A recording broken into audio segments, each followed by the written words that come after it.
जो किसी विषय का ज्ञाता हो के लिए एक शब्द क्या होगा? ऑप्शन ए अभिज्ञ, बी चैतन्य, सी विशिष्ट या ऑप्शन डी विशेषज्ञ। ये प्रश्न पूछा गया था, जो किसी विषय का ज्ञाता हो एक शब्द क्या है? तो राइट आंसर आपको याद रखना है ऑप्शन डी विशेषज्ञ। जो किसी विषय का ज्ञाता हो उसे विशेषज्ञ कहा जाता है। नेक्स्ट क्वेश्चन है, जो कठिनाई से मिलता है एक शब्द होगा? ऑप्शन ए दुर्लभ, बी अलभ्य, सी अप्राप्य या ऑप्शन डी अनुपलब्ध। तो देखिए, जो कठिनाई से मिलता है वाक्यांश के लिए एक शब्द क्या होना चाहिए? तो आपको आंसर याद रखना है ऑप्शन ए यहाँ पर राइट आंसर होगा दुर्लभ। ऑप्शन ए यहाँ पर सही हो जाएगा कि जो कठिनाई से मिलता है एक शब्द हो जाएगा दुर्लभ। नेक्स्ट क्वेश्चन है, स्वेद से उत्पन्न होने वाला एक शब्द होगा? तो देखिए, स्वेद से उत्पन्न होने वाला वाक्यांश के लिए एक शब्द क्या होगा? ऑप्शन ए अंडज, बी पिंडज या ऑप्शन सी अवयज या ऑप्शन डी स्वदेज। तो देखिए, स्वेद से उत्पन्न होने वाला इस वाक्यांश के लिए एक शब्द आपको याद रखना है ऑप्शन डी राइट आंसर हो जाएगा स्वदेज। याद रखिएगा, ये पूछा गया था परीक्षा में, हो सकता है इस बार आपसे पूछा जाए कि स्वेद से उत्पन्न होने वाला वाक्यांश के लिए एक शब्द क्या होना चाहिए? तो राइट आंसर आपको याद रखना है स्वदेज। ठीक है। नेक्स्ट क्वेश्चन है, अपने सहारे पर रहने वाला वाक्यांश के लिए एक शब्द क्या होगा? क्या कहा जाएगा? ऑप्शन ए आत्मनिर्भरी या ऑप्शन बी आत्मविश्वासी या ऑप्शन सी बलिष्ठ या ऑप्शन डी स्वावलंबी। तो देखिए, अपने सहारे पर रहने वाला, याद रखिएगा अगर पेपर में आता है कि अपने सहारे पर रहने वाला वाक्यांश के लिए एक शब्द होगा, विकल्प दे रखे होंगे, यही विकल्प हो सकते हैं। तो ऑप्शन राइट आंसर याद रखिएगा डी स्वावलंबी।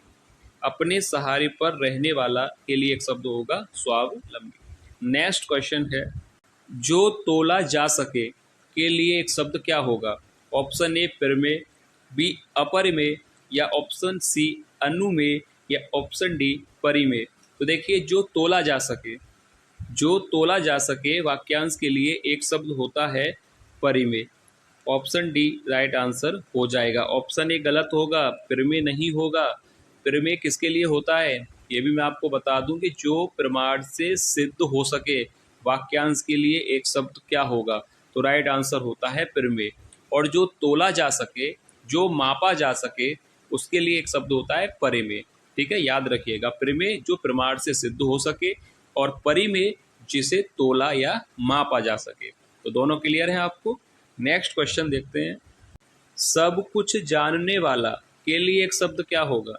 सब कुछ जानने वाला वाक्यांश के लिए एक शब्द क्या होगा? ऑप्शन ए ज्ञानी कहा जाएगा या जानकार कहा जाएगा या महाज्ञानी होगा या ऑप्शन डी सर्वज्ञ होगा।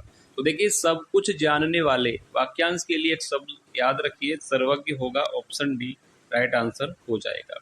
नेक्स्ट क्वेश्चन है, जिसके पास कुछ ना हो वाक्यांश के लिए एक शब्द होगा।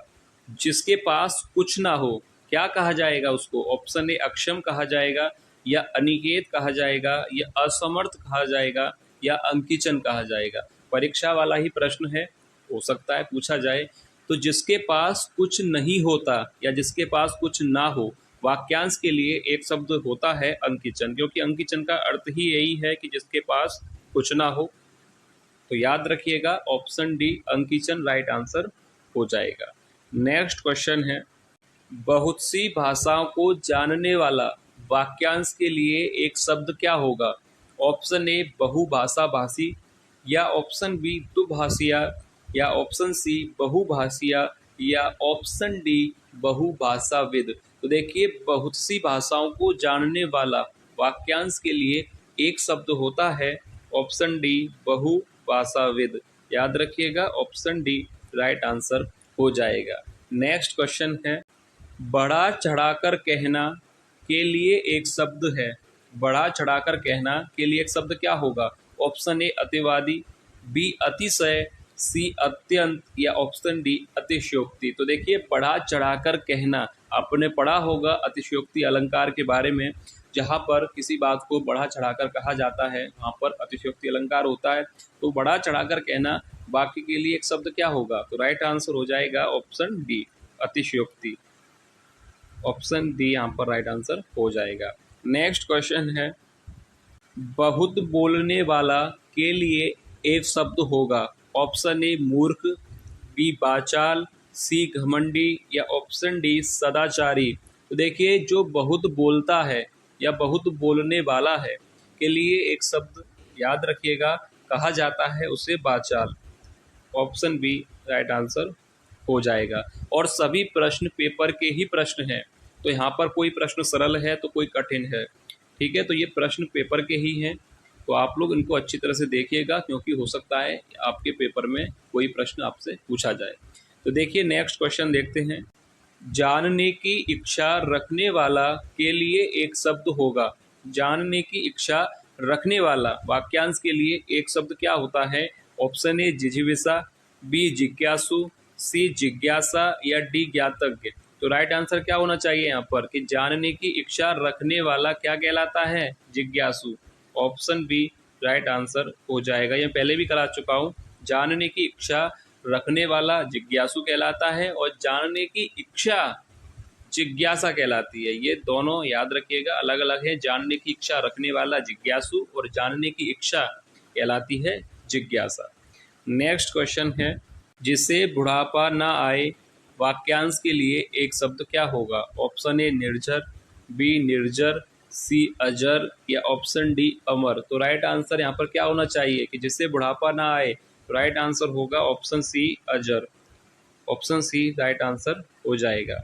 नेक्स्ट क्वेश्चन है, ऐसा कवि जो तत्काल रचना करता हो के लिए एक शब्द क्या होगा? ऑप्शन ए कविराज, बी आशु कवि, सी महाकवि या ऑप्शन डी कविस। तो पहले तो यहाँ पर इम्पोर्टेंट लिख लीजिएगा, क्योंकि ये तो प्रश्न आता ही है परीक्षाओं में कि ऐसा कवि जो तत्काल रचना करता हो, वाक्य के लिए एक शब्द बताइए। तो याद रखिए, ध्यान से देख लीजिएगा, ऑप्शन बी राइट आंसर हो जाएगा। क्या कहा जाता है? जो कवि तत्काल रचना करता है उसे कहा जाता है आशु कवि। ऑप्शन बी राइट आंसर होगा। गंगा का उद्गम स्थान के लिए एक शब्द है। ऑप्शन ए गंगानगर, बी गंगालय, सी गंगाधाम या ऑप्शन डी गंगोत्री। तो देखिए, गंगा का उद्गम स्थान के लिए एक शब्द क्या होगा? Option D Gangotri. सरल प्रश्न है, ऑप्शन डी राइट आंसर होगा। गंगोत्री यानी गंगा का उद्गम स्थान। नेक्स्ट क्वेश्चन है, कंजूसी से धन व्यय करने वाला वाक्यांश के लिए एक शब्द क्या होगा? ऑप्शन ए अव्ययी, बी मितव्ययी, सी सदव्ययी या डी कृपण। तो राइट आंसर क्या होना चाहिए यहाँ पर कि जो कंजूसी से धन व्यय करता है यानी खर्च करता है, कंजूसी से जो धन खर्च करे उसके लिए एक शब्द होगा कृपण। ऑप्शन डी राइट आंसर हो जाएगा। जिस पेड़ के पत्ते झड़ गए हों वाक्यांश के लिए एक शब्द क्या होगा?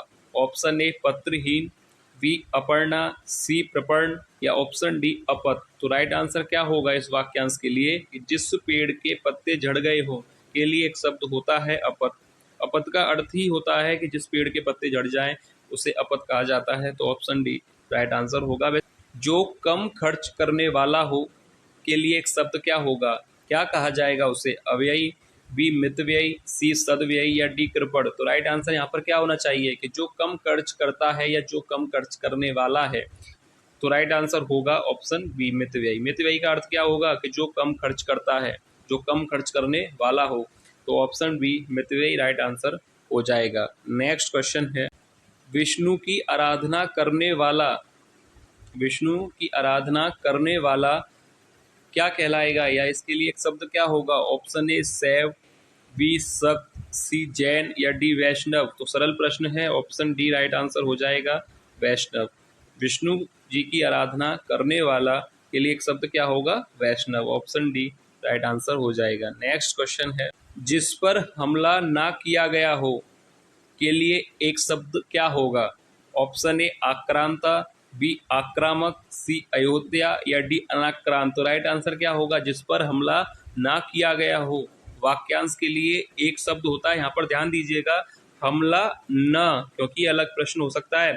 ये भी प्रश्न आ सकता है कि जिस पर हमला किया गया हो, पर यहाँ पर प्रश्न क्या है कि जिस पर हमला ना किया गया हो के लिए राइट आंसर हो जाएगा ऑप्शन डी अनाक्रांत।